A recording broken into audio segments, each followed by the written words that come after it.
Hey, y'all. Welcome to your show. Don't be a victim.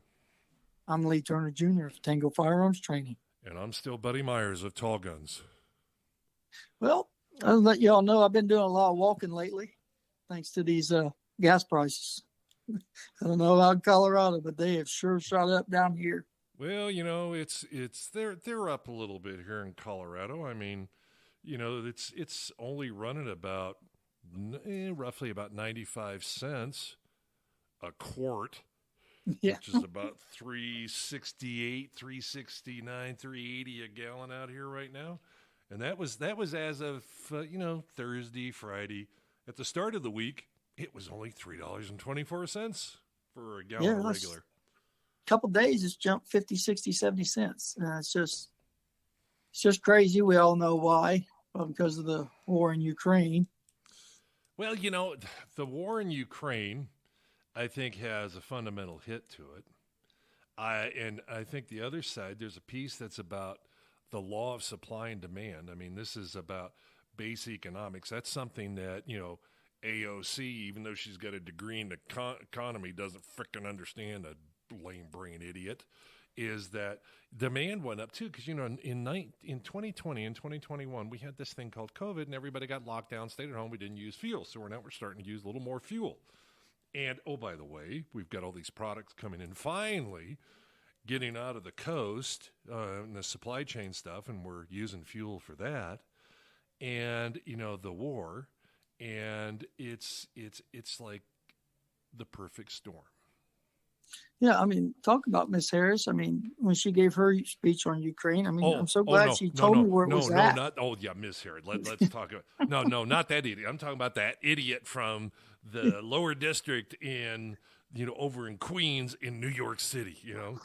Good old Alasia or Leonardo Cortez. Yeah, that one. Yeah, that idiot. There's so many idiots out there. I just recently labeled one, idiot 2, idiot 3. Maybe someone would understand them better, but. I just thought that was a pathetic speech given by her. She gave us, where it was located at, and that Russia was a big bully. But so glad she it's a big put her country input on attacking a little country, and it's a war. Yeah. Duh. Did she think we're kindergartners? She was talking to kindergartners there. Well, I believe she. I'll tell you what, Lee. I really do think that is the general attitude of the elitist, and I don't care what party they're from, in the United States towards the general people. That we are not smart enough, we're not educated enough to understand these broader, bigger issues. Even though we all manage an economy, every paycheck, every year of our family, we take care of our homes, we grow gardens, we have to make acquisition of products, we have to stimulate and grow that economy by how well we do our job or finding another job, or if you own a company, diversifying so you're not, as the term I've used many times with Lee and others, never single-threaded, so if one thing hits the tank, you got something else. And, providing medical care to our children, to our spouse, to ourselves. No, we're not smart enough to understand those types of things. You can just ask her. You can just ask any of them. On today's, this could be a good direction we take today's show about Ukraine, but also getting in the state of readiness, because we really are probably as close to nuclear war than we've ever been, which, maybe not everybody's going to drop bomb, boom, boom, boom, boom, and nuclear all over the place, but we could be going into a World War III, and probably in 1938, the United States said, well, that's not ours. We're not going to be involved. And too many people right now are sitting back saying, we're not going to get involved in that. You don't know when you're going to get drawn into it, because on December 7th, 1941, we got drawn into it.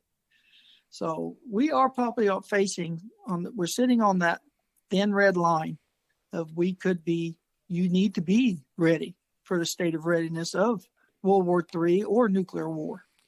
Well, to be honest, nuclear war, I have lived through that threat. I lived around military bases in the 60s, and cities that were, in the sites of the then Soviet Union's, nuclear weapon systems. And we practiced air raid drills and, went through the Cuban Missile Crisis and my dad being locked down on the base and, things right on the song, the Eve of Destruction was a regular thing that we all knew that we were 30 minutes from being turned into grease spots and dust. And that's preparedness for a nuclear war. I mean, you don't have much chance to be ready. You got 30 minutes from the time that launch detection, 10 minutes from launch detection in the Soviet Union and confirmation coming over the poles till, detonation of the first ones and ours going back the other way. But the other thing you got to be aware of, we have these things now called submarines that are real close, that it's for a Russian, Chinese, I don't care who the hell it is, could be a French nuclear submarine, launch a strike against, let's say, Atlanta, Georgia. It's 7 minutes from launch in international waters to hit on target. So it's a lot faster. I mean, that's your preparation. But let's talk about that World War III thing. I mean, to be honest, the Russians, I don't think they were ever, and still don't think they embellish that idea because they're smart enough. But there is one country who always, in the doctrine, always understood that they believed they could survive a nuclear exchange with the United States because there were so many of them, and that was China. And this goes all the way back to the 1960s and 70s and early 80s. They believed they could survive a nuclear exchange. It was something we were always concerned about because they could do that, or they thought they could do that. So, I mean, preparedness, there is no preparedness, not at this late point in the game. I mean, given also the advancements in the technologies of weapons, I mean, good God, some of these things dig craters a half a mile deep and 5 miles across. Besides the blast radius, it can be 20 miles across, and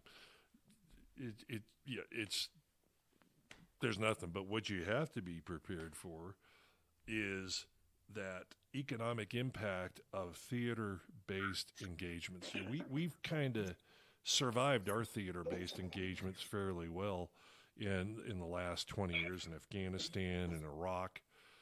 But now we got a different one going on and taking place that, first of all, preparing yourselves. This ain't about running out, folks, and buying all the gasoline you can get your hands on and this or that. The first step is mental preparation. And that mental preparation is things are going to change. You may have to change that vacation you were planning with the family. You were going to go by car because if gasoline hits where some of the economists are talking about $7 to $10 a gallon, most people are not going to be able to afford to load the family up in the motor vehicle, and especially all those poor buggers that bought those RVs during COVID and drive across the country someplace. That's going to drain financial is going to be a big, big hit, let alone availability. Yeah. I mean, it's costing me anywhere from $60, $70 just to fill my truck up right now. And that's even when it's at a quarter tank, because I never let mine go to E. I always try to fill it up around a quarter tank. You thought it should have a 31-gallon F-150. Ooh. Yeah. You're talking 100 plus on that one. Mm-hmm. Yep, 87 octane minimum. Especially at $4 a gallon times 30. Ooh, shit. Yeah, that's every time you go out. Boy, I tell you what, I got to teach a few classes to pay for that sucker. Thank God the Jeep's only 16 gallons. But, Buddy's right about the mental preparedness. Why? Because now and I've even heard this from my own family. There's like, dang, Lee, I went to Walmart and the shelves were empty. So you got to be ready. Okay, what, instead of getting this and this and this, I might have to be prepared just to get that, this and this. Yeah, it's kind of getting, doing a reset. I mean, back in the, the pre-World War II days, I mean, we didn't have all the things and the stuff we've got today and all the choices that, you might have to, when you go to the grocery store, there may not be a full aisle of groceries for food. And I've talked about this before about my wife when she lived in the UK. There you may have to make choices on 6. Or that, guess what? You're not going to be able to get that big, thick steak you wanted. You might have to settle for a round steak and beat it with a tenderizing hammer to where it's easier to eat. And oh, by the way, that may be really pricey, because I'm sorry, it's costing the farmers a ton, and fertilizer's going through the roof, which comes, oh, by the way, from Ukraine and out of Russia, some of this fertilizer we use. And, price of food's going to go up. The availability of foods are going to go up.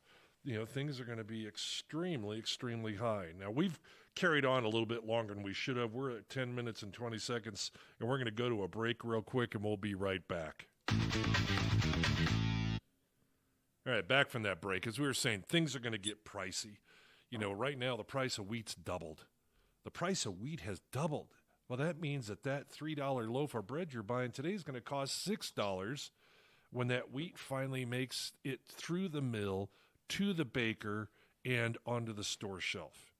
So it's like, well, yeah, it's going to cost more because they're not going to absorb that. Of course, we're going to hear that other genius, Elizabeth Warner, running around. Ain't that the evil corporations charging too much? No, I'm sorry, it's you evil government types that didn't look and have forethought ahead of time. And our farmers, you can't ask them to produce more right now. One, the price are up, but two, guess what? They're already planting. If they haven't already planted the early harvest, this stuff's already in the freaking ground. So guess what?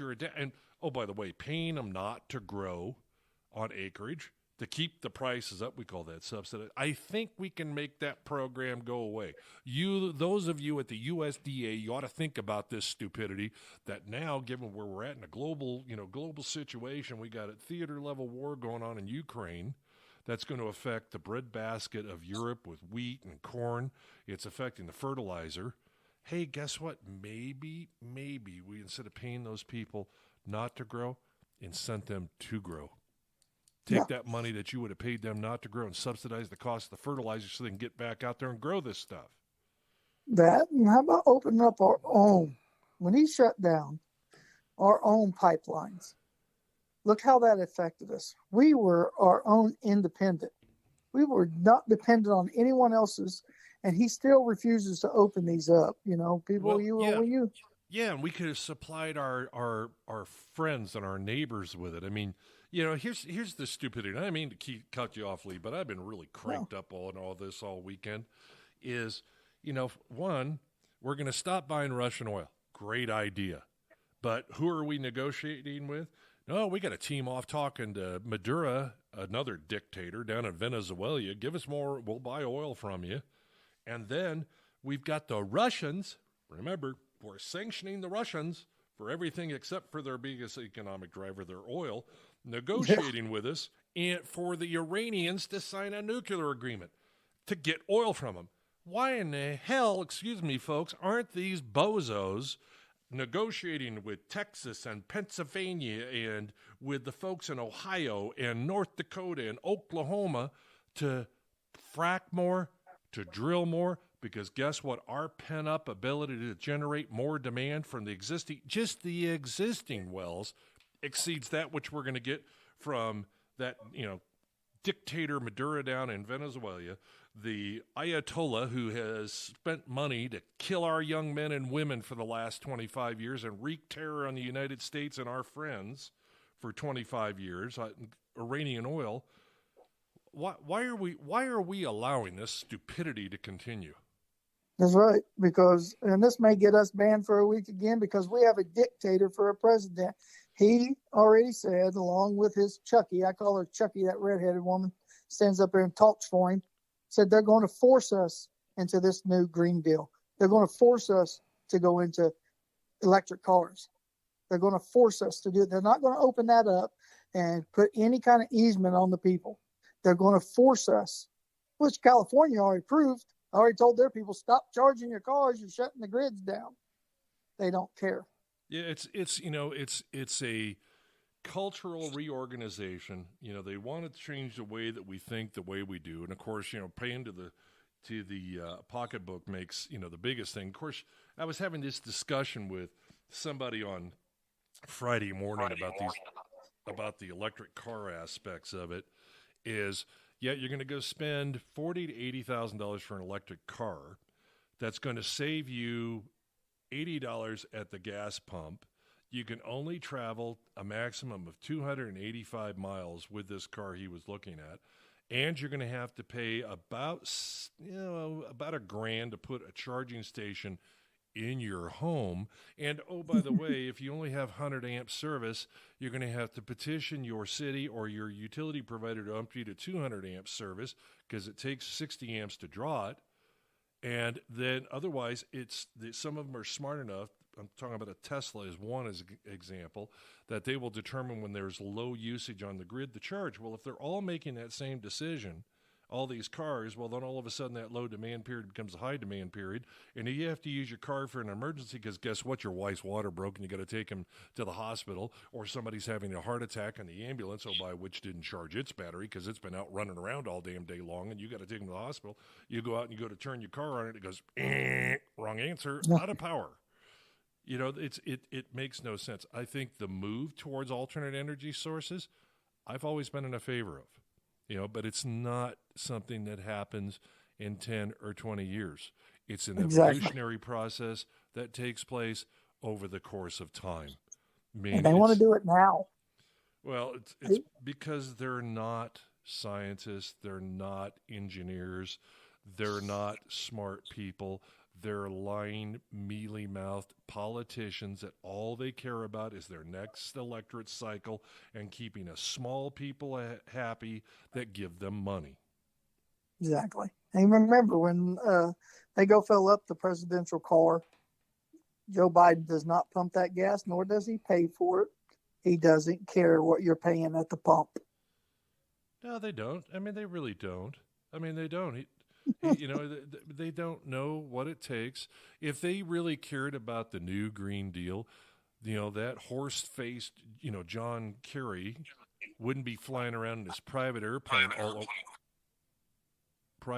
all over the world, you know, trying to, you know, get everybody to sign up for it, dumping carbon fuels all over. All he's trying to do is outsource our emissions to other countries.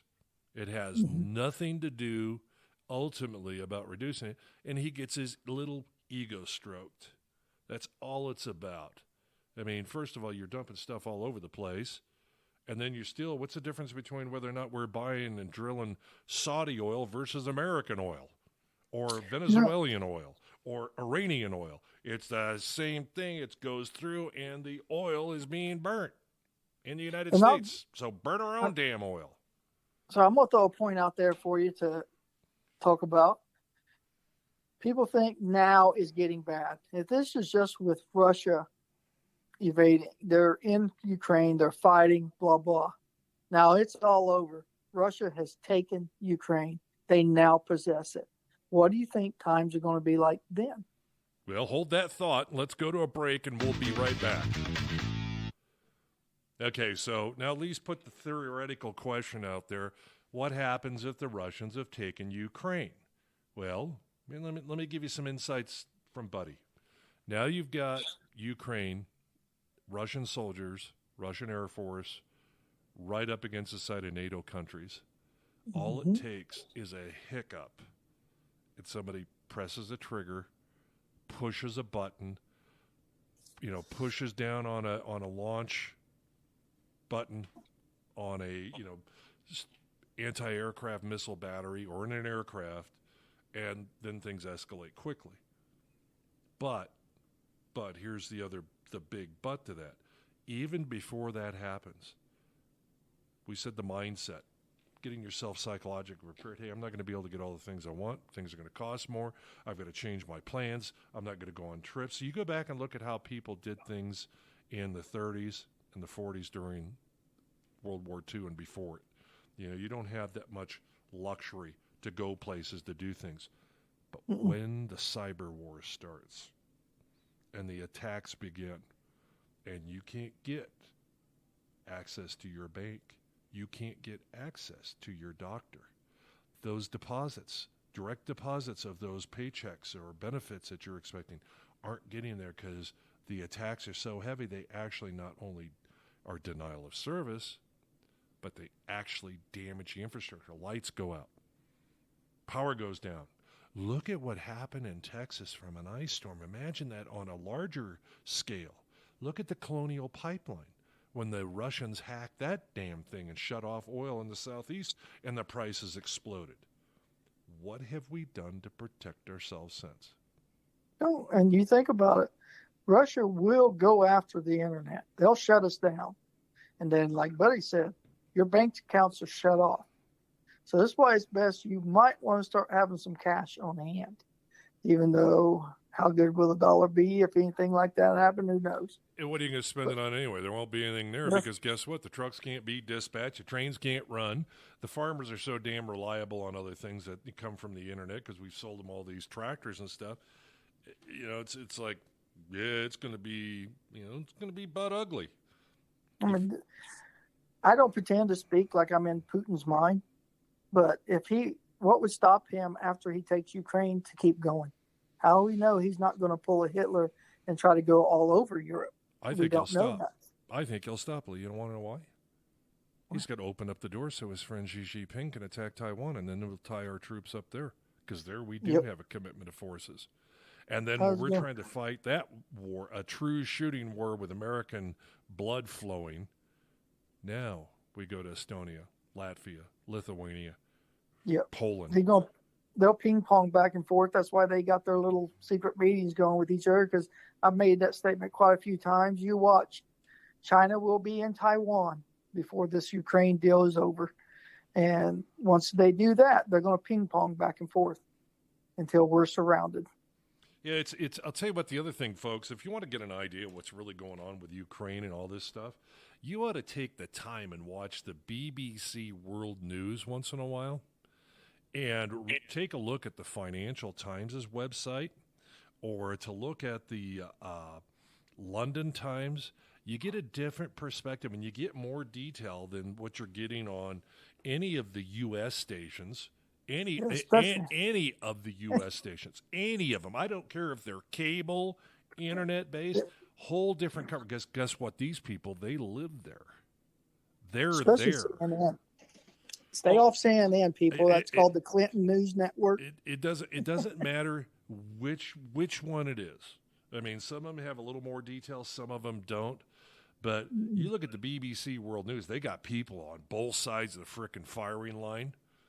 And down in the streets in the small villages that are being just rolled over the top of by the Russians. But, they you get a lot more detail. I mean, we get a lot of platitudes in our news, and you get a bunch of talking heads and a bunch of this crap that goes on. But you get a little bit different view.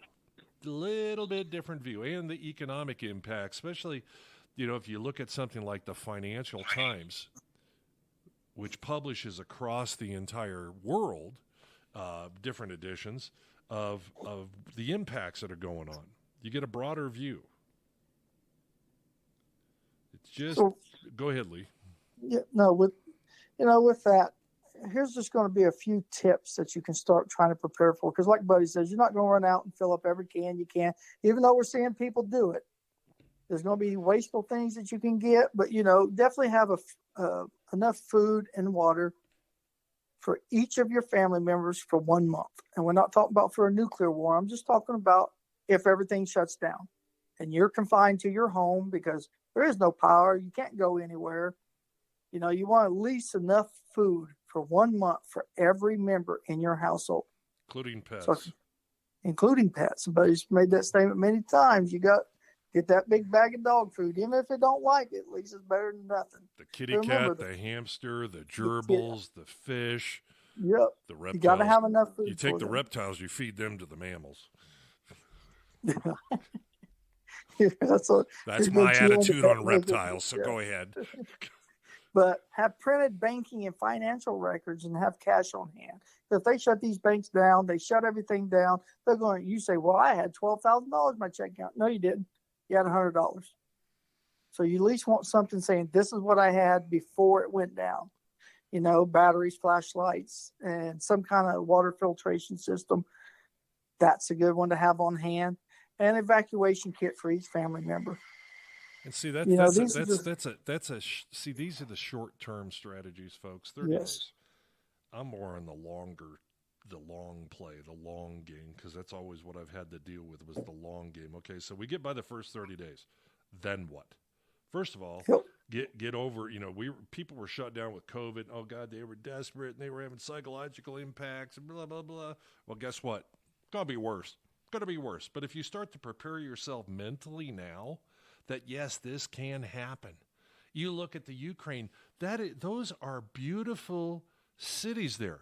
Any of you that have traveled there or you've seen that portion of the world firsthand, they were not like what we saw in Iraq, sand huts and things. You go look in any city in the United States, and you'll see Kyiv, Lviv, Mariupol, Odessa. You want to see Odessa? Go to the port of go out to Oakland and see the port of Oakland, a big flowing commerce hub, homes just like any neighborhood here in the United States. You get out in the rural community. Yeah, it might look like, southwestern Missouri. It might look like parts of Oklahoma. But that's what it looked like. And they had small grouping a little time. But this was not what we encountered and people saw of Iraq and Afghanistan. This was a 21st century society, 21st century homes, apartments people lived in. They were flourishing and, internet structures and advanced power capabilities and way ahead of us on green. They were using nuclear like crazy. Yep. But very advanced. So when you look at what's going on and the people are running from their homes, don't think of them as the refugees getting out of Syria and stuff because of a war.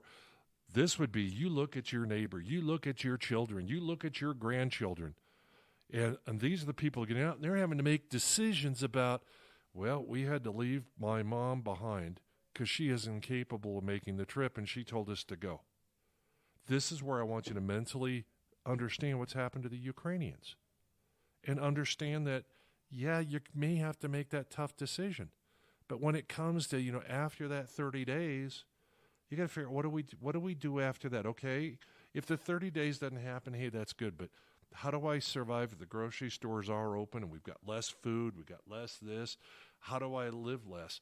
I mean, the first thing is get off that damn fast food wagon, because I'll tell you what, their prices will go up. I'm going to tell you, if things go to the worst case scenario, you're going to see all kinds of those things shutting down. Yep. And you're going to see people unemployed. You're going to see people get desperate. And how many people do you know today that their survival is take the kids through the drive-through, get them breakfast, take them to school, drop them off. End of the day, they eat at the school. End of the day, we pick them up and we go through another fast food place. If they're not available, that's all they know. If they're not available, where are they going to eat? Yeah. Where are they going to eat? Because, look at it like this. There's like more than 1 million refugees fleeing out of the Ukraine, right? 1. Now they're going somewhere. 1.7 this 1.7. morning. Now that's fleeing. And now they went to other countries. What if it does expand? Because right now we're not on a nuclear crisis yet. But like he says, if he takes Ukraine, now we got 4 other countries that's part of the NATO. He tries to take those. What if Canada gets hit? What if Mexico gets hit? What if we start getting flooded with refugees? What do you mean Do if we have the get supply? 2.1 million across the southern border. We already are getting hit. I mean, come on. We're already getting overrun. In a refugee. But you're right. It's just a choice of words. Yeah. They'll if they can't get in the United States through Ellis Island like some of my family did, they'll land on the shores any place. But hey, guess what? We'll go to Mexico and come north. But now these shortages started. So right now is the time. Again, I was giving you the short-term version, but he was correct about that, the 30-day supply. But the 30-day supply can give you a time to get a plan, get you a small little plan going, work together as a team, and start trying to prepare for a longer-term plan. Got to prep the long term early on. Should be just mentally getting prepared. What is it I know I'm going to have to sacrifice, willing to sacrifice, get rid of this, get rid of that. Okay, I'm going to change my life this way, that way. Don't expect to be running down to the store and getting those brand new jeans that come out or that next latest cell phone. That ain't going to happen, boys and girls. Nope. Those are luxuries. People used to hold out, and they would get new things at Christmas because that was a gift instead of buying it every single day, because guess what? They're not going to be that readily available. I mean, they're just not going to be available. This throwaway culture we've had in this country for the last 30 years, people might learn how to keep a hold of things. That, you might have to, instead of having paper towels and throwing them around, you go back to using cloth towels and you have to wash the damn things. Just because, guess what? They won't be available. They just physically won't be available or they'll be in limited supply, or you use something once, twice, thrice, 3 times to make use of it. Hey, don't throw those coffee grounds away. Maybe I put those in a bucket and they're part of my can that goes out to my garden to replenish my soil with tannic acid to help those tomatoes I may have to grow a little bit better. That I'm going to have to change how I do things. And like Buddy was saying, I have a bug out bin out here with clothes. Cold weather and not so cold weather, but that's what them camo pants, that wool pullover, that long sleeve shirt, they don't cost much. You can find them at a surplus store. That way you can be the well-dressed refugee. And you'll have that set aside. So okay, cold weather, non-cold weather, at least I got me a couple sets that can hold me. Little things like that you can do can help you get ready to make a long-term plan, because you should already have I'm agreeing with Buddy, you should already have a long-term plan, but not everybody thinks like we do. That's why we created this show, Buddy. Well, yeah, it's because we don't want you to be a victim. Don't be a victim of a lack of your own planning, and when I say planning, everybody thinks, planning, I got to have a bug out bag, I got to have this, I got to have that, and that. Part of it is a mental aspect, and it's you got to sit down and have a hard discussion in these days with your family. And I guess I come kind of lucky because I grew up during the nuclear war threat years, as a child and as a teenager, and I knew what we were faced with on a regular basis, and then dealing with these people as I was an older person, knowing what they were capable of and what could happen. So, mentally I'm already prepared, but you got to have that discussion with your family members that, okay, if we got to do this, okay, we'll have to, at least your significant other, don't scare the children, but be prepared, because you got to get your head around it. That's the best term I can use. You got to get your head around it, and you got to be, what am I going to have to give up? How am I going to have to change if these things happen, so that when it happens, you're not the one that's sitting there crying at, oh my God, I can't believe this is happening. How am I going to deal with it? And you're losing precious time that you could have done before to get your head around it and say, okay, I'm going to have to do this, and I'm going to have that. And the gasoline, I mean, yeah, oh yeah, Y2K. I keep bringing people back to think about what we did during Y2K, preparation ahead of time. Yeah, people bought gas and stuff like that because there could be a disruption. Yeah, okay, you got 100 gallons of gas. When's that run out? And what's that do for you? When that generator's dead, what are you going to do? Do you know how to can food? Do you know how to salt, meats? Do you know how to do this or that? That ain't the time to figuring out when the power stops running. You better, by gosh, know how to do it ahead of time. Pickle things. This is the stuff I'm talking about with the plan, thinking about what to do. Do you know how to fish? How many people in this world don't know how to fish or how to hunt? Let alone, yeah, you might be able to hunt and shoot, but do you know how to dress the meat? Do you know the fact of how you got to age the meat? If you're gonna wander the countryside as a refugee, do you know what are edible vegetables? What are edible things in the ground? What are edible roots? That you don't pick something up and go, well, that's boy, I love mushrooms, and that looks like could be a truffle. And the sucker offs you really quick. Yeah.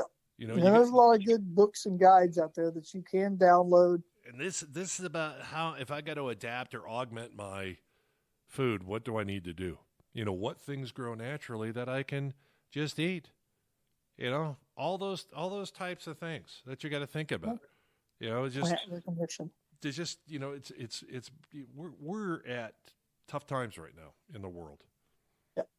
And we have feckless leadership that haven't got a clue about what they're doing or what to do, or the fact that they backed us into the corner. I mean, it's to me, it's scary. And when I say fact, I mean all of them. I've been getting, it doesn't matter what the hell letter they got behind their name or what they think. I think a lot of them have backed us into this corner and haven't thought about the longer term plans of what's going to go on. And I'm just kind of like disappointed in the majority. Not all, the majority. The majority. They haven't. They've let us get to this point. Oh yeah, it's more about them than it is about we the people. I don't know. I've been carrying on today, and I'm not trying to terrify anybody, but I'm trying to get you so you don't be a victim. Don't be a victim. Don't let yourself set up thinking that somebody's going to come knock on my door, a first responder, and save me. I'll tell you what, those guys will be busy worried about their families too. Yep. And don't think police is going to be out in the streets, because they're not. Because when it becomes that type of scenario, it's going to become a dog-eat-dog world. That's why you might want to have some close friends that you can trust with to form that type of clan to live on one certain spot that you think you can defend the best and maybe travel out from. That's a good point. Traveling out from. Yeah, or you get, just the situation where supplies become limited. You might be amazed at this. And if you're on Weight Watchers or Jenny Craig or any one of these dietary plans, trust me, that crap ain't going to show up at the door. And you might change the size of the portions that you eat and start to, you lose weight. And, there's going to be a lot of things that you just mentally have to prepare yourself that things are going to change. You're going to change. Trust me, World War III pops off, that's going to be the best Weight Watchers diet you ever been on. If you survive the initial strikes, and then again, do you want to? Especially if it's a thermonuclear war. I mean, that's the bottom line with that one. It's kind of like Ukraine. Yeah, we should, if we wanted to defend Ukraine, should have let them join NATO a long time ago. But guess what? We're not the only person that makes that decision. There's 19 other countries that are part of that. But now, after seeing what happened in the Ukraine, the Finns of all countries that are, they were actually invited by the Soviets during the Second World War. They want to join NATO. The Swedes, even the Swiss, neutral countries are talking about joining NATO because they've realized how great of a fear this is to them. Yep. That it is a blanket that protects them. And before we leave you all, just to give you guys how close we really are for the people out there. This ain't going to happen. This ain't going to happen. If that Belarus country joins Russia, we would be very, very close then. If they China joins Russia, we're going to be there. So when you see all those signs, we're just trying to give you some signs that could possibly happen. If those signs happen, you better be on your game and ready to go. Yeah, you're just going to have to adjust your life. You're going to have to make things different. It's just going to, you can't walk around with your head in a bucket. And I don't mean head, with your head in the sand. I mean a head over your bucket that all you see is that which is right in front of you. You just got to, in most, it's just going to be a different world. I've carried on enough. It's going to be a different world. And you just have to be mentally prepared for it. Because he who hesitates is lost. It's even after Lee mentioned the attack on Pearl Harbor, how many people were in denial that could happen? And it took a while to get a country together. We had, young men and women fighting that war right off from day one in the Philippines and Guam and Wake Island and, in Hawaii and all across the, Pacific that were sucked into it right away before the country got off its middle. It's even like after 9/11. After 9/11, how many people were in denial that, oh God, it couldn't happen. And, this couldn't happen. But, I remember going out during that time period and I'd just kind of look overhead and I'd watch, combat air patrols, fighters flying around American cities to protect them, flying into New York to the hole, for that disaster. And, you see enough of that stuff, put it in perspective back at 9/11. But as Lee said, it's probably time for us to go. We ran way over time.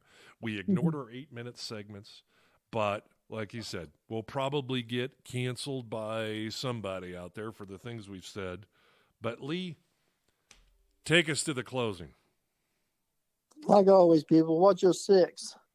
And now to watch your six, it's time to start prepping and preparing, at least for a month's supply, at least for that. And as always, as long as you have your Lord and Savior in your life, 6 feet ain't so far down. You know, and like I tell you every week, freedom is not won in the battlefield. It's won in the schools and at the home. Teach your children about freedom and follow that example of our Ukrainian brothers and sisters that they are not trying to win freedom. They're trying to retain freedom. And until next week, you all have a great week, and we'll talk to you soon.